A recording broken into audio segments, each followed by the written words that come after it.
Sama yung walang kausap, yung nagsasalitang mag-isa. Sabihin mo, kapatid, I declare that you are anointed, you are blessed to be a blessing. In Jesus' name, so be it. Amen. Palakpakan natin, Panginoon. Awitin natin, I sing praises to your name, Lord. Thank you, Jesus, sa kanyang kabutihan.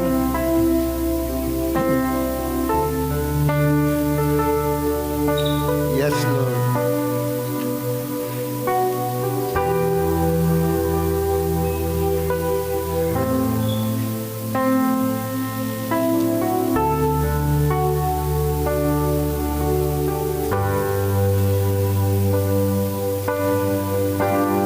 I sing praises to your name, oh Lord, praises to your name, oh Lord, for your name is great and greatly to be praised.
Jesus. Gloria to Jesus, oh God. Thank you, Lord. Marami po salamat, Panginoon. Sa umaga ito na ikaw ay kasama namin. Your presence strengthen us spiritually, physically, mentally, emotionally. Your presence blesses today, Lord. You're filling us with the spirit of joy, spirit of peace, spirit of love. Through your presence, Lord, nare-release ang saganang biyaya mo. Let this place be filled with the glory of the living God. As we pray, Lord, Panginoon, magsasalita ka sa amin. Speak to our hearts, Lord. Fill our heart with faith. Faith comes by hearing by the word of God. Fill our hearts, Lord, with the revelation knowledge of your Rhema word. Thank you, Holy Spirit, our teacher. At sa umaga ito, we give you back all the praises and all the glory, Lord Jesus Christ, our God, Lord and Savior. That we magsabi ng Amen. Amen. Makakaupo na po tayo.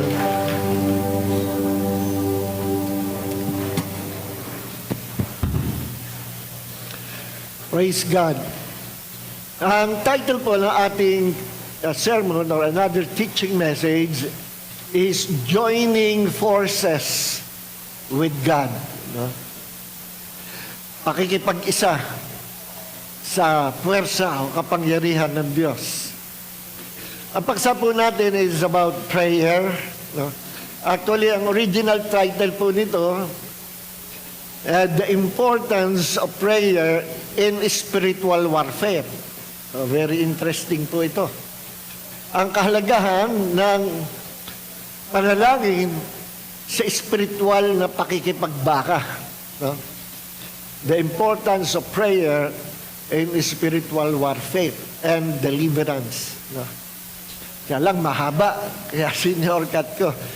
Ginawa ko na lang joining forces with God.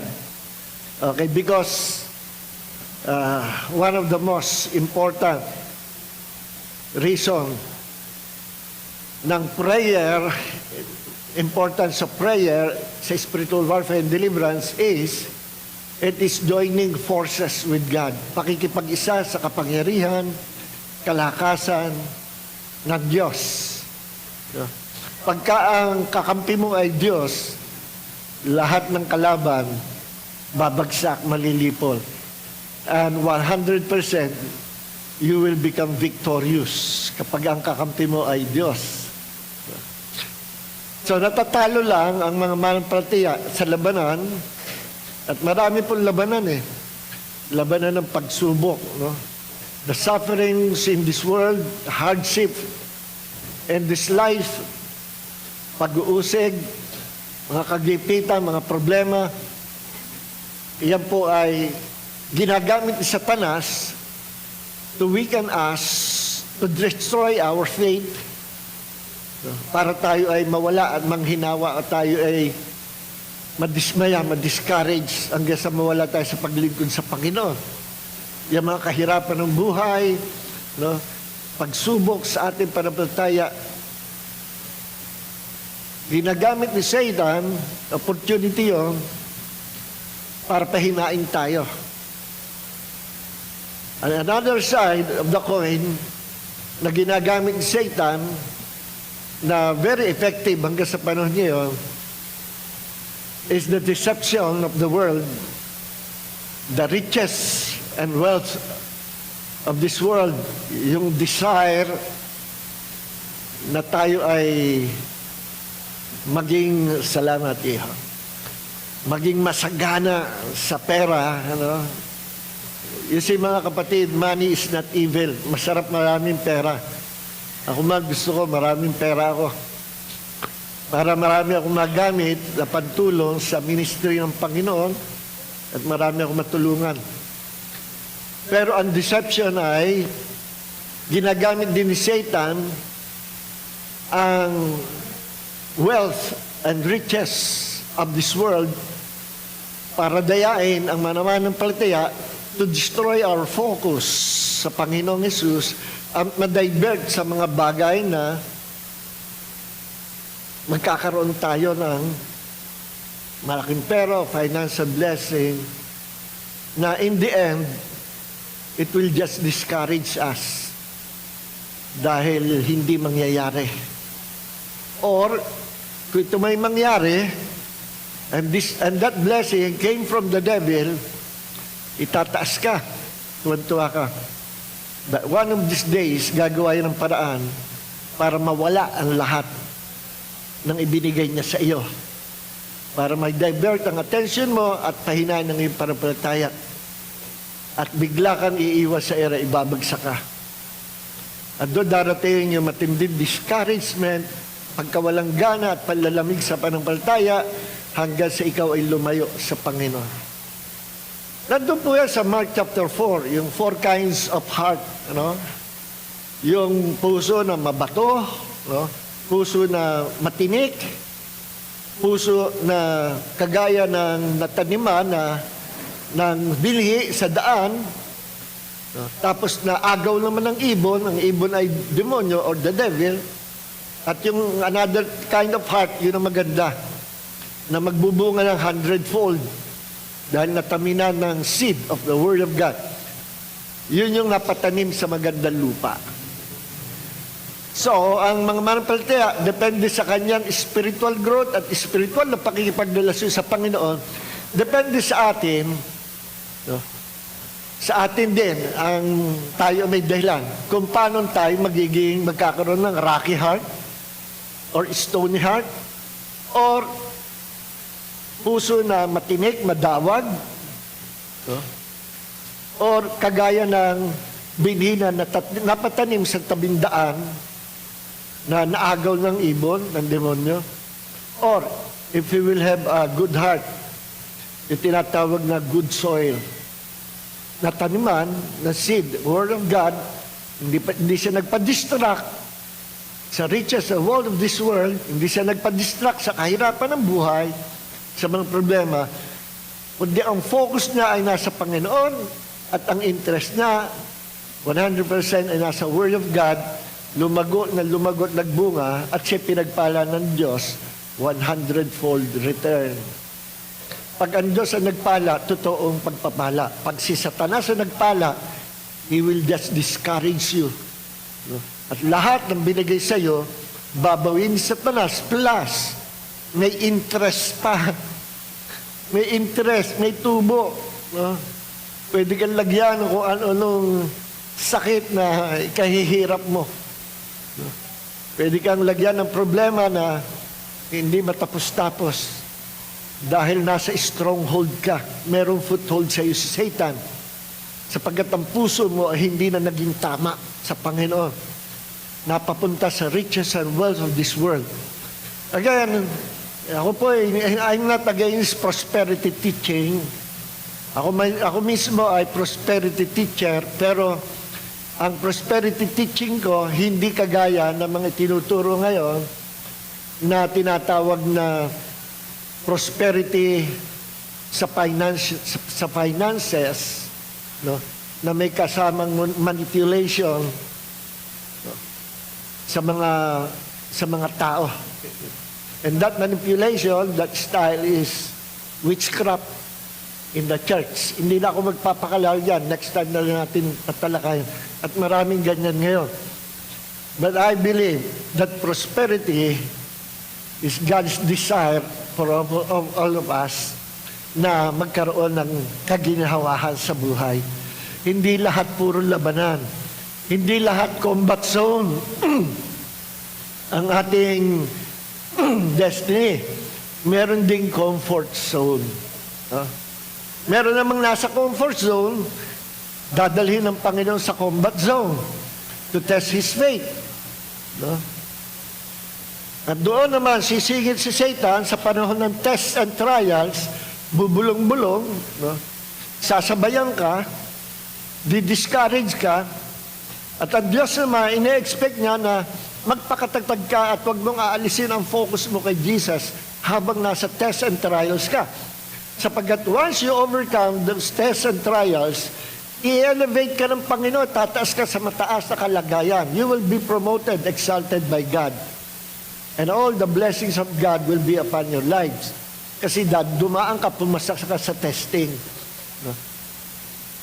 So, si Satan, ayaw niya na pagpapalain tayo ng Diyos. Ang gusto niya, siya ang magpapala. Si Satan, pag nagpala, yun nga, sinasabi ko, it will destroy your life. No? Hindi discourage ka yan. Kaya purihin ang Panginoon. Just focus our heart, our faith on the Lord Jesus Christ, and you will not be deceived by the devil. So, paano ang pag-focus natin sa Panginoon?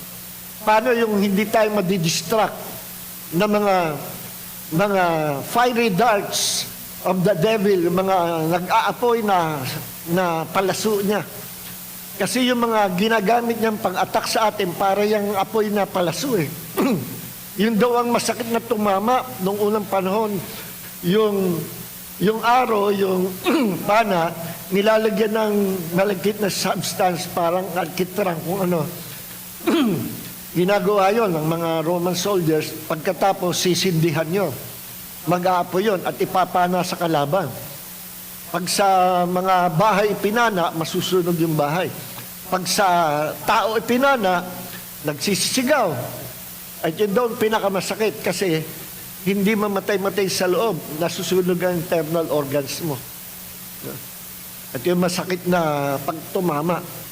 Ganong araw, ang mga kalasag, ang mga shield, maging yung mga Roman soldiers, may mga kind of shield na yari sa kahoy na hindi tatagos ang pana, pero tutusok yung pana. May extinguish yung apoy. Pag tumusok, mamamatay yung apoy. Pandepensa yon at mahahaba yung shield nila. Pangpatay ng mga fiery darts of the wicked. Yung shield na yun.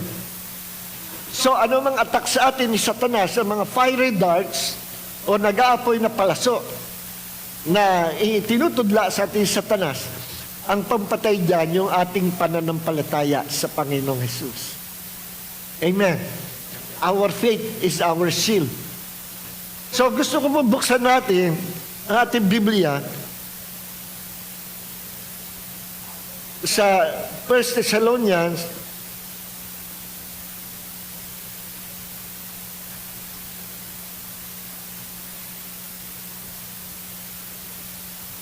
chapter 5, verse 17. Ito po sabi. Simulan natin sa verse 16. Rejoice always. Alam mo nang malaking bagay yung we are rejoicing in the Lord. Sa panahon ng kabagabagan, sa panahon ng problema, sa panahon ng pagsubok, sa panahon ng kagipitan, just rejoice in the presence of God. No? Focus ka pa rin sa Panginoon. Focus ka pa rin. Kasi once na inalis mo sa Panginoon ang iyong focus at ikaw ay nag-focus sa problema, you will not be able to rejoice in the Lord. Mahirap mag-rejoice sa Panginoon kapag nakatingin ka sa problema. So just focus on the Lord and rejoice in the Lord always. At ang Panginoon ang kikilos. When you rejoice in the Lord, at tuloy lang ang panalangin, tuloy ang pagpupuri, pagsamba sa Panginoon, may gagawin ng Diyos ang magandang bagay. No?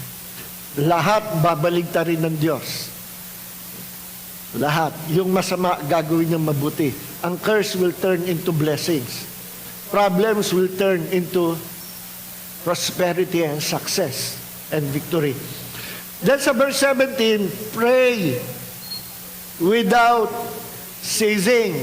Manalangin kayo ng walang patid. So ito po yung paksa natin, the importance of prayer in spiritual warfare. No? Ang kahalagahan ng panalangin sa spiritual na pakikipagbaka. In everything, give thanks. For this is the will of God for you in Christ Jesus. Ano mang maranasan mo, kapatid, magpasalamat ka sa Panginoon. Hindi ka nagpapasalamat sa Panginoon dahil dinatingan ka ng problema. Hindi yan pinagpapasalamat mo. Thank the Lord, praise and thank Him, sapagkat mula sa problemang yan, aalisin ka ng Diyos. Hindi ka nagpapasalamat dahil nagkasakit ka. No?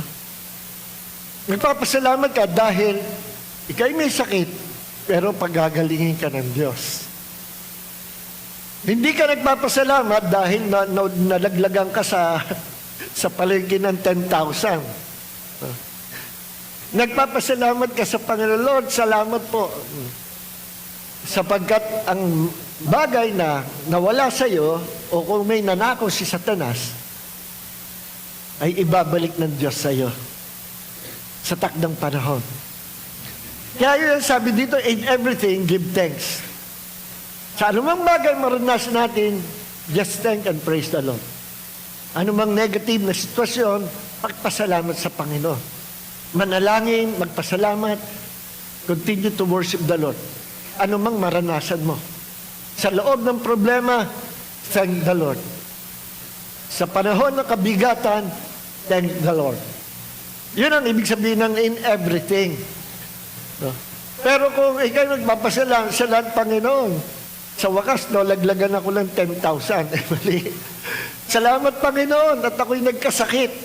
Ano? Kapuri-puri sa iyo, ang iyong lingkod ay magkasakit. Mali po yun. Hindi yan ang Biblia. Salamat, Panginoon. Yung anak ng kaibigan ko, nasagasaan sa karsada. Hindi yun. No? Yun yung, kung sinabi ng Diyos, for everything, give thanks. Yun yun. For everything, give thanks. Salamat, Panginoon. At ako'y natamaan ng ligaw na bala, sa tadyang ko lang tumama. Salamat, Panginoon, at ako'y minalas. Hindi yun eh. Hindi for everything eh. Ang sabi, in everything. Ibig sabihin, anumang kinaroroon ng problema, give thanks. Yun difference. It's not for everything, kundi in everything. Nakita niyo yung pagkakaiba? Maliwanag po ba? Parang tatlo yan nakaintindi. Sino po naintindihan yung sinabi ko? Yun, marami-rami. Okay. So, palakpakan nga natin si Jesus. Kasi sa lahat ng problema, kasama natin siya. No? Ngayon, basahin natin ang James chapter 5, verse 16. Therefore, ay, teka.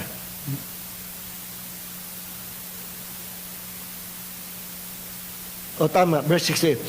Therefore, James chapter 5, verse 16. Therefore, confess your sins to one another and pray for one another so that you may be healed. A prayer, ito po, a prayer of a righteous person, when it is brought about, can accomplish much. Sa ibang translation, the prayer of a righteous man avails much. Malaki ang magagawa at malaki ang kapangyarihan ng panalangin ng isang taong matuwid. Pag sinabing taong matuwid, the righteous person, that means ikaw ay sumusunod sa Diyos. Lagi ka nasa kalooban ng Panginoon. You are walking in His holiness, in His righteousness, like the Lord Jesus Christ. Sumusunod ka sa Panginoon. You are righteous before God. Wala kang atraso sa Diyos. Wala kang tao na hindi pinatawad. Wala kang atraso sa kapwa-tao. Lahat na pagtagumpayan mo sa pag-ibig, maging yung mga pag-uusig sa iyo, because you are a righteous person. Kapag ikaw ay righteous person of God, kapag ikaw ay nanalangin, your prayer avails much. There are much power in the prayer of a righteous man, a righteous person. May kapangyarihan ng prayer natin, ng mga tuwid kay Kristo. So, yan yung mga scripture, ilang scriptures, marami pa, pero tama na muna, about prayer, about the power of prayer, at kung paano gustong-gusto ng Diyos na lagi tayo nananalangin sa Kanya. Hindi nyo ba naitanong, sa Panginoon, Lord, bakit kailangan pa ako manalangin? Alam mo naman yung pangangailangan ko. Just provide my needs, but kailangan pa ako manalangin. Nagtanong ko na yan, okay, babago mananampalataya pa eh. At sumagot ang Holy Spirit.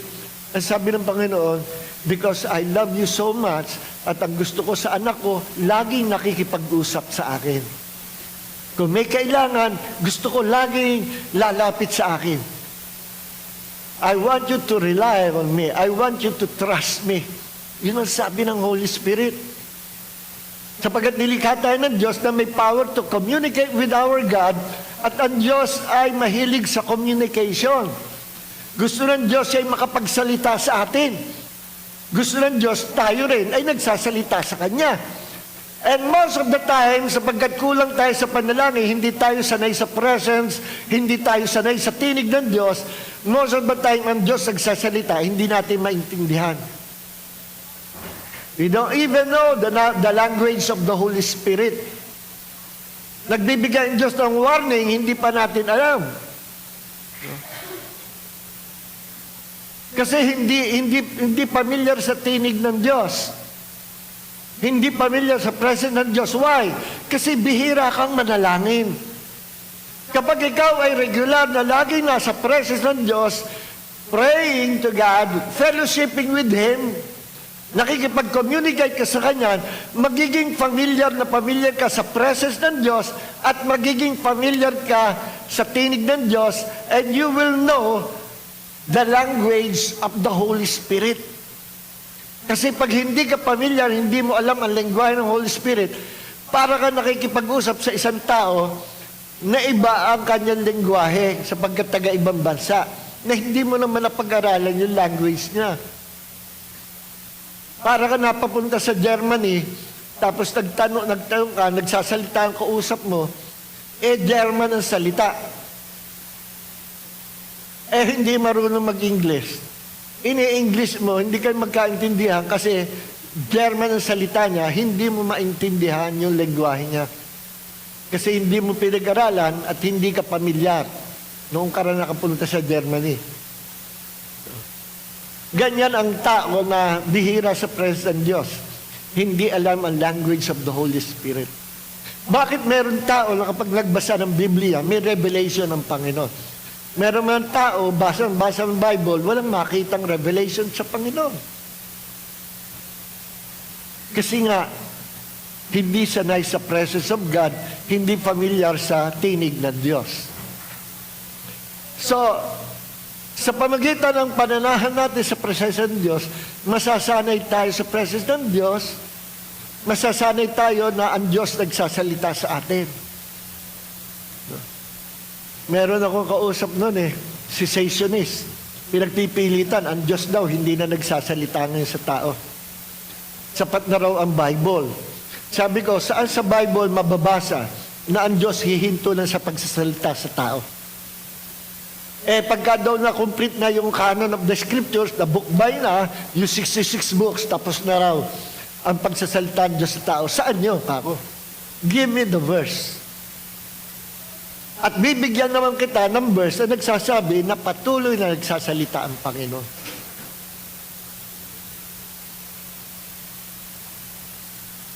Sabi ko, naniniwala ka ba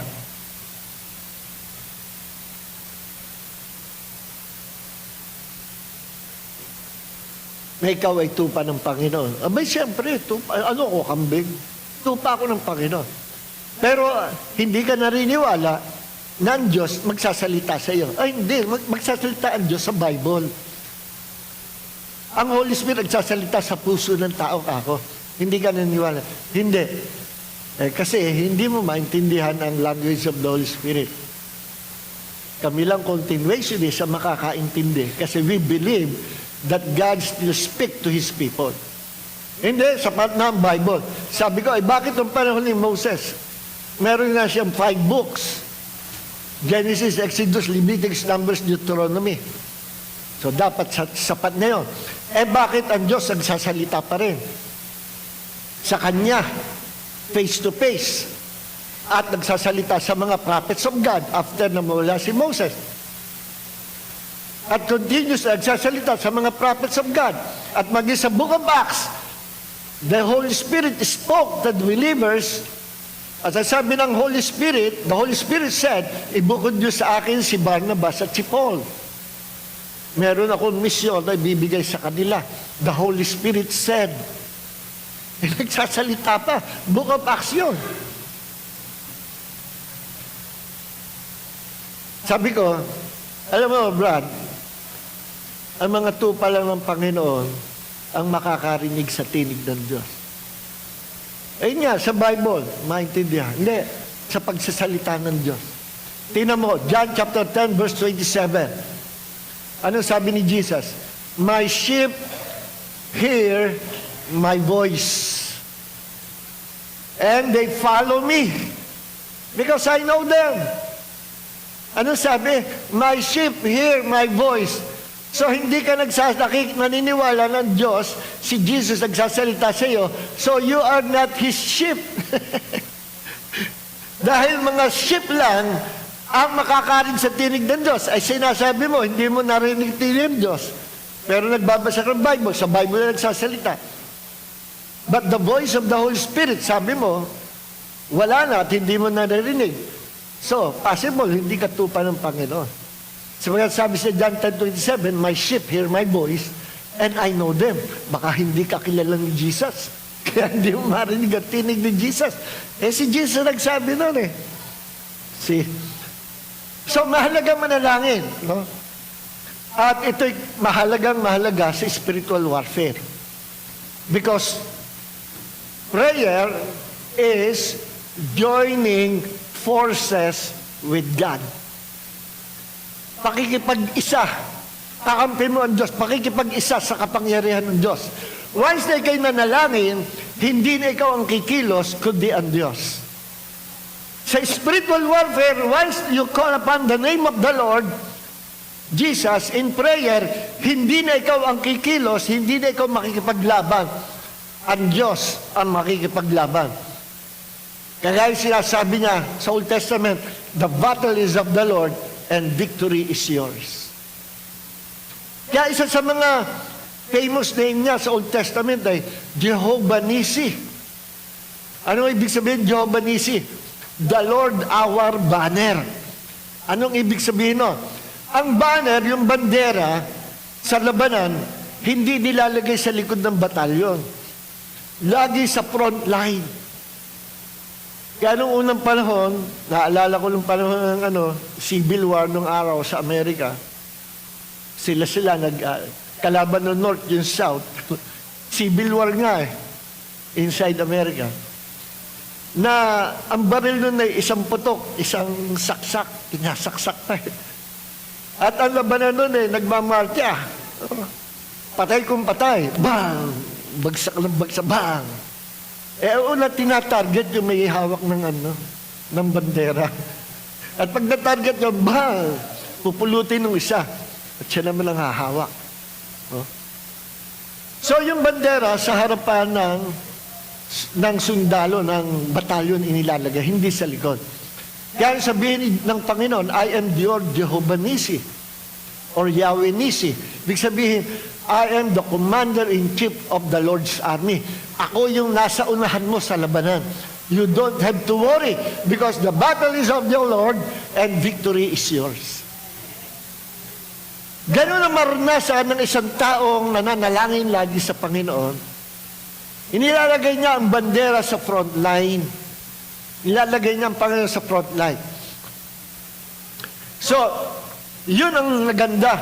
Prayer is joining forces with God. At pagkakampi mo ang Diyos, walang mananalo sa'yo. Sigurado yun. So, number one, ang kahalaga ng prayer, bukod sa you are joining forces with God, it gives us supernatural strength.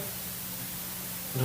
Pag ikay spiritually nanghihina, kapag ikay physically nanghihina, emotionally nanghihina, pumasok ka sa presence ng Panginoon at ikaw'y makipag-usap sa Diyos. Linger in His presence for an hour for 2 hours, 3 hours pataas. At ginagarantihan kita, kapatid, the presence of the Lord will strengthen you spiritually, physically, mentally, emotionally. Nakikinig po ba tayo? Ang tao, pag naging weak ang kanyang soulish part, because the part of the soul is mind, will, and emotion, nasugatan ang kanyang puso, he is emotionally injured. At natrauma ang kanyang isip, meron siyang problem na traumatic experience, at ang kanyang soulish part is very weak. Pag weak ang soul, magiging weak din ang spirit. Yung iyong pananampalataya hihina. Pag weak ang spirit at weak ang soul, your physical body maghihina rin. Bibigay ang physical body. Kaya nga kapag isang tao may problem ng traumatic experience or emotional problem, wounded heart, meron siyang emotional hurts, ang susunod doon, magkakasakit yung physical body niya. Yun yung mga sakit na minsan hindi ma-diagnose ng doktor. No? Pero hindi maganda yung sitwasyon ng physical body niya. Kasi ang may problem yung soul, emotionally hurt. At yung mind niya ay laging nagwo-worries. Kita nyo, anong effect pagka ikaw ay nag-aalala o ikaw ay stress o worry? Anong effect? Anong maranasan mo? Magkakaroon ka ng acidity. Magkakaroon ka ng hyperacidity. No? At kalimitan, hyperacidity nagmumula doon sa soulish part na problem. Isip ng isip ng isip. Nagwo-worry. O nai-stress ka, nagmamadali ka. May gusto kang tapusin, may hinahabol ka, nag-aalala ka ba, hindi mo tapos. Nai-stress ka. Ayun, magpo-produce yun ng hyperacidity. Ano naman connection ng problem sa mind, sa emotion, sa soul, sa physical body? Mayroong connection. Magkakakonekta yan eh. If your spirit is strong and healthy, your soul will become strong and healthy. And when your spirit and soul are healthy, your physical body will become healthy. And with long life, God will satisfy you. Mabubuhay ka ng mahaba. Okay. So, prayer gives us supernatural strength. Tingnan sabi sa Isaiah chapter 40, verse 31. They that wait upon the Lord will renew their strength. They shall mount up their wings as eagles. They shall run and not be weary. They shall walk and not faint.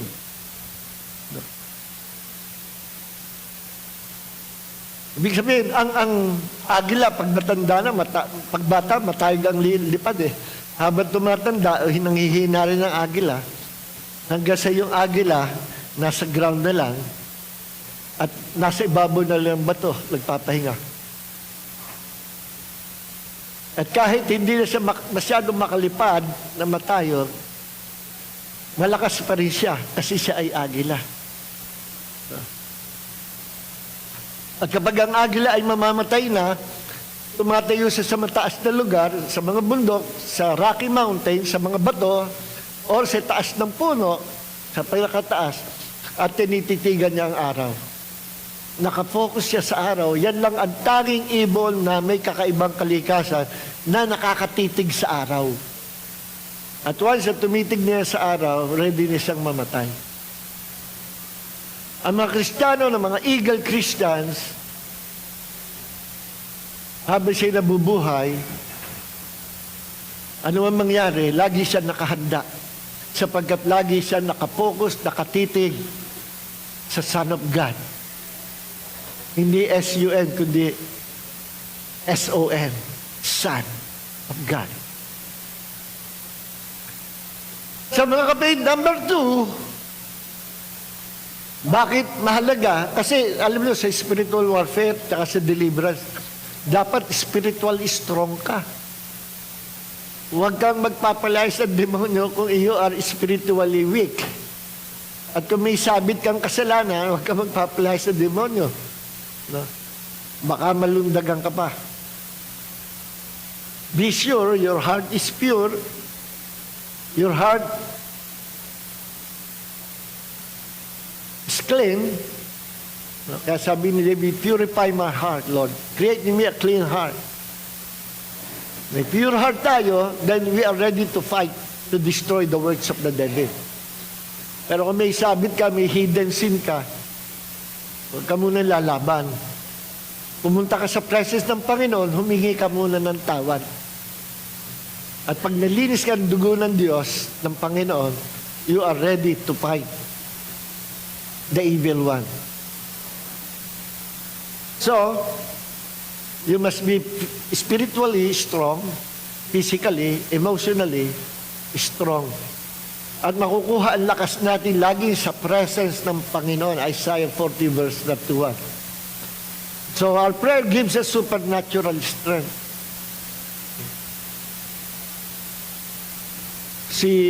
Ilang taon ba si Caleb? 80 or 85 years old. Lumaban pa, gusto niya i-possess yung mountain, hiningi na kay Joshua, Joshua, give me that mountain. Brad, natanda na tayo. Kaya ko ba? 85 years old na ako, pero I can still possess the land. Oh, go ahead, possess the land. At napapunta sa kanya yung bundok at pinamana niya sa kanyang mga lahi. Si Caleb, man of faith. Nakalimutan ko kung ilang taon siya, 82, 85. Basta around those years. Si Moses, nag-start ng ministry, 80 years old. At sabi, kailan may hindi lumabo ang mata ni Moses. Nung inilabas niya sa Egypt, ang mga Hebrew people, ginamit siya ng Diyos to lead Israel out of Egypt, papunta sa Promised Land. He was 80 years old.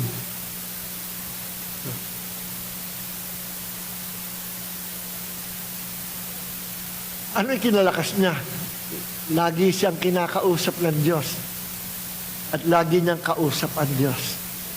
Mga kapatid, prayer is two-way communication. You talk to God, and God will talk to you. Prayer is like breathing. Sino po dito ang iniisip kung siya ay hihinga pa, maya-maya? Sino? Sino dito ang hindi nag-iisip kung siya ay hihinga, basta na lang humihinga? Sino? Wala rin. Sino dito yung mga zombies, yung talagang hindi mo malam kung buhay pa yata o patay na? Pag tayo'y humihinga, hindi na natin iisipin. Mamaya na ako hihinga, busy pa ako. Sabi, mamamatay ka. Hindi mo natatanungin ang Diyos, Lord, kalooban mo ba na ako'y huminga? Ang paghinga, natural sa atin. Breathing is natural sa tao at sa lahat na nilalang. Hindi mo na iisipin kung ikay hinga at hindi ka magpapahinga kailanman sa paghinga. Pag ikay nagpahinga, ikaw ay mamamahinga na. Naintindihan niyo po ba ako? So, same with prayer. Prayer is like breathing. Inhale. Lahat po tayo. Inhale. Exhale. Inhale. Exhale. Alam niyo yung breathing? Maganda yan sa umaga. No? Lalo na nasa tabing dagat, fresh air. Lalanghapin mo ang fresh air. Deep breathing, tapos i-compress mo sa tiyan mo. Then exhale, yung pinaka-ma-exhale mo. Then inhale again. Yung lahat na ma-inhale mo, then exhale again. Gawin mo yan palagi, ang lungs mo titibay. Ang health mo magiging maganda. Malilinis yung loob mo. Healthy ang physical body mo because you are exercising proper breathing. Ganyan din sa prayer, when we always pray to God, exercising our right to pray before God, nagiging healthy ang spiritual life natin. Because prayer is like breathing. You talk to God and God will talk to you. Inhale, exhale. Inhale, exhale. Exhale is like you are talking to God. Ine-express mo yung laman ng puso mo. Then, after na ikaw magsalita, bigyan mo ng time ang Panginoon na siya naman ang magsalita. Try to practice listening to the voice of God, to the voice of the Holy Spirit, sapagkat siya'y nagsasalita sa puso natin. Hindi sa ears, hindi rin sa mind, because God is not a mind. God is a spirit.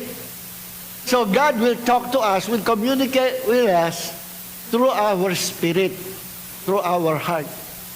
Kaya pag may nagtanong, ano ang klase ng tinig ng Diyos? Modulated ba? Malagong ba? Parang bang tinig ng announcer? Hindi ko alam. Ang tinig ng Diyos, hindi mo ma-explain. You just always hear the voice of the Spirit deep within your heart. Sapagkat God is a Spirit, makikipag-communicate siya sa iyong heart, sa iyong spirit. Maliwanag po ba?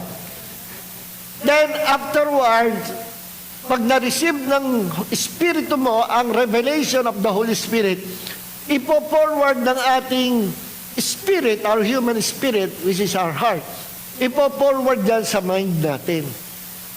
Then only then, we understand the message of the Holy Spirit kapag itinaas na from our hearts to our mind. Pero hindi directly nagsasalita ang Diyos sa isip. Directly nagsasalita sa puso natin. Maliwanag po ba? Then ipo-forward ng ating heart sa isip natin.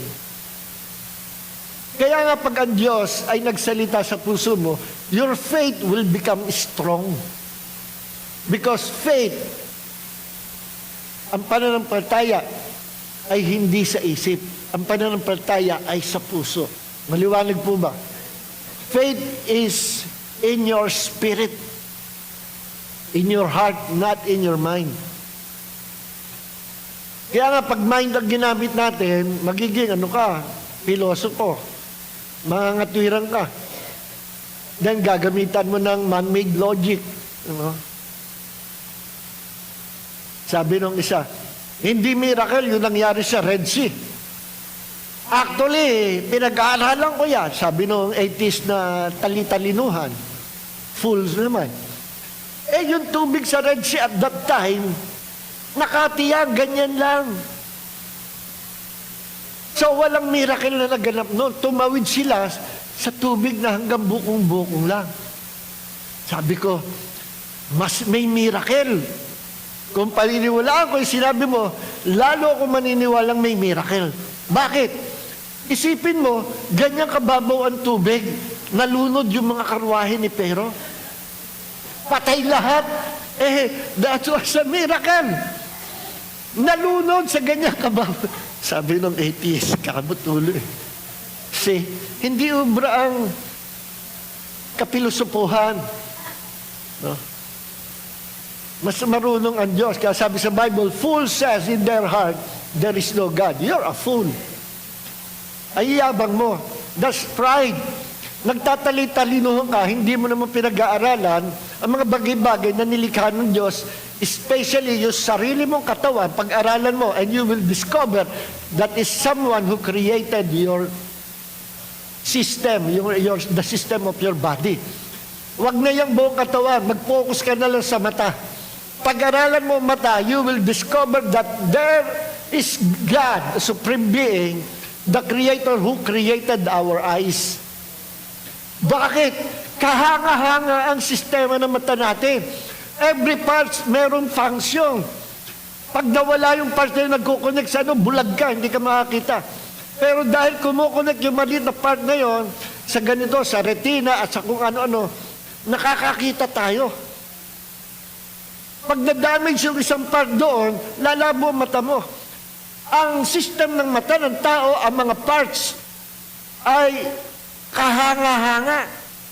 Nagpa-function individually, hindi naman di susi, hindi naman di gasolina. Kung saan nagpa-function ng maayos, wag na yan, yung heart na lang natin eh.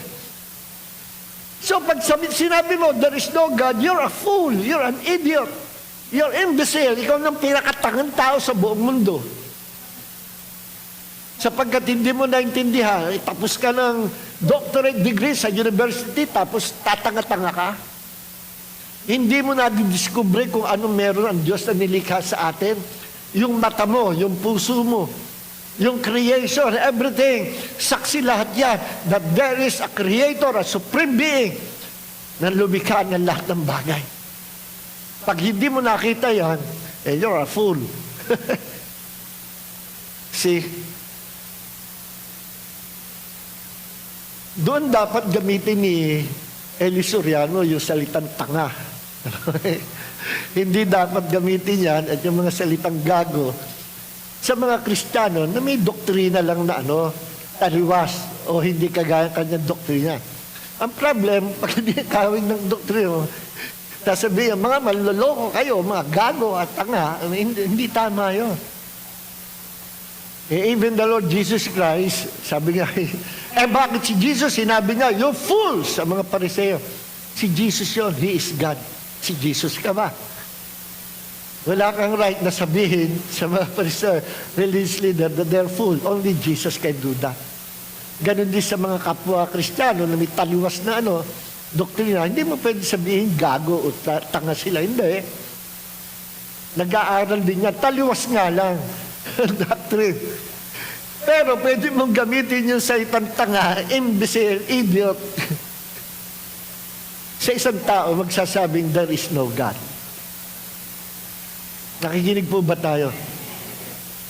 Okay, number 2, mahalaga prayer because every time we pray in the presence of God, we are putting on the armor of God. Sinusuot mo ang armor ng Diyos. Para saan yung armor ng Diyos? Para yan sa labanan. Para yan sa nakikipagbaka. Nakikinig po ba tayo? Kaya sabi sa Bible, tingnan nga natin sa Ephesians. Alam nyo, magkaka-part 2 ito, hindi natin matatapos. Kasi, 7 pa ito eh. There are 7 reasons why prayer is important in spiritual warfare. 7 reasons. Nasa number 2 pa lang tayo. Kaya part 2, ipapart 2 natin. No? Pero bigyan ko kayo ng idea about the armor of God. Ephesians chapter 6 verse 17.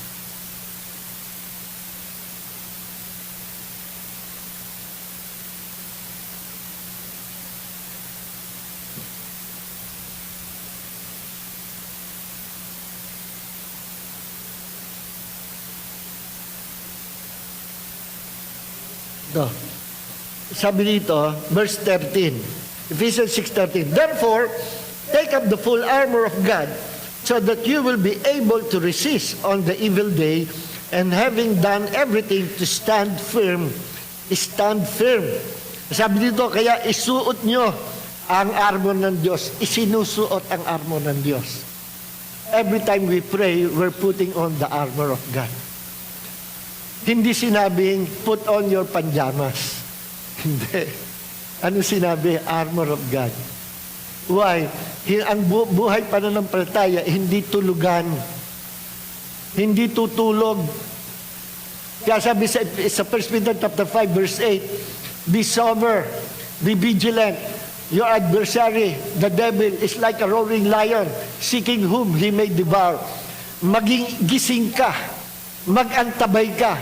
Be on guard sapagkat may kalaban tayo. The devil is like a roaring lion, naghahanap ng kanyang masisira. Ang dami na po na biktima ng diablo. Nasira niya. Karamihan mga kilala ko pa. Yung iba nasira sa pera. Yung iba nasira sa doktrina.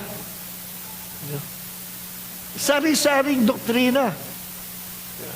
Matatagal ng mananampalataya. Kita niyo yung naging nag-viral. Almost 50 years na sa Panginoon. Biglang nagkaroon doktrina na sinasabi niya yung doctrine ng evangelical doctrine at biglang pumasok yung iba si Yahweh at iba si El Elyon. Naku po. No? Paano kaya na-convince yan na iba yun? Madalas sinasabi, Yahweh El Elyon, the Lord El Elyon. Pinag-iba niya. Meron naman, may kausap naman ako, sinasabi niya, yung mga sulat lang ni Paul ang dapat natin paniwalaan. Yung mga epistles. And the rest, take down. Paano yung gospel? Wag yan. Gospel to the Jews yan. Wala na raw si Jesus, si Paul na ngayon. Naku, siyang tabi naman si Jesus. Sabi ko, Brad, you are deceived by the devil. Ang tawag sa kanila ay hyper-dispensationalist. Dumadami po yan. Meron namang isa, may dala-dalang Bible. Minister na, sabi niya, yung pong Christianity, later na lang yan eh. Nauna ang Judaism. Then, meron pa pala nauna sa Judaism. Alin? Yahwehism. So, ang totoo, dapat nating sundan na teaching ay yung teaching ng Yahwehism. Yung Judaism sa mga Jew yan. At yung Christianity, nahulihan. Ang tunay na makapagliligtas ay ang mga katuroan ng Yahwehism. Naku naman. So, ang daming nadaya ni Satanas sa panahon ngayon. Even the famous teacher na TV evangelist, na ang mga ministry niya, bigla nag-preach. Do you know what is the gospel? The gospel is not Jesus. The gospel is not His death and resurrection. The gospel is the kingdom. Naku, patay ka. Ang linaw sa Corinthians chapter 15, the gospel is the Lord Jesus Christ. Kaya ako'y nagtataka at tatagal na sa panampalataya itong mga ito. How come they were deceived by the enemy? At kadalasan, na-discover ko, yung mga matatanda na mananampalataya, mga pastor, mga busy, mga may malalaking churches, are so busy in their ministry, but they are no longer busy in the presence of God. Kaya hindi na nila marinig ang tinig ng Panginoon, puro kabisihan na lang, madaming ginagawa sa ministry, but they forgot to prioritize the presence of God. So, in prayer, we are putting on the armor of God. Next week, liwanagin natin kung ano ang armor of God. No? Tayo po lahat ito mayo. This is part 1 of joining forces with God. Next week, part 2 po. So, tatalakayin natin next week, tatapusin natin 6 na mahalagang bagay. Bakit mahalaga ang panalangin sa spiritual warfare and deliverance? Marami pong hindi nakakaalam nito. Even mga pastors, evangelists, kulang sa revelation na ito. And I thank God, ang Holy Spirit, open na open sa bawat isa sa atin, na merong hunger and thirst to receive His revelation. Heavenly Father, maraming po salamat sa iyong biyaya sa bawat isa sa amin. Clothe us the armor of God. With the armor of God, we are under your protection. Turuan mo kaming patuloy na makapanalangin sa iyo, Panginoon. Salamat, O Diyos, sa umagang ito. Pagpalain mo ang bawat isa. May the grace of Jesus and the love of the Father and the faith and the fellowship of the Holy Spirit be with you all. Lahat po na may natutunan sa umagang ito, i-apply sa buhay niya ang kanyang natutunan. Will you say Amen? Will you shout Hallelujah? Palakpakan natin ang Panginoon. you, Jesus! Amen. Magpalain po tayong Panginoon. So, God bless everyone. Magbatian po tayo sa bawat isa. This is, ano nga yung kakanta natin? This is my desire. Okay. God bless us! Hallelujah! This is God.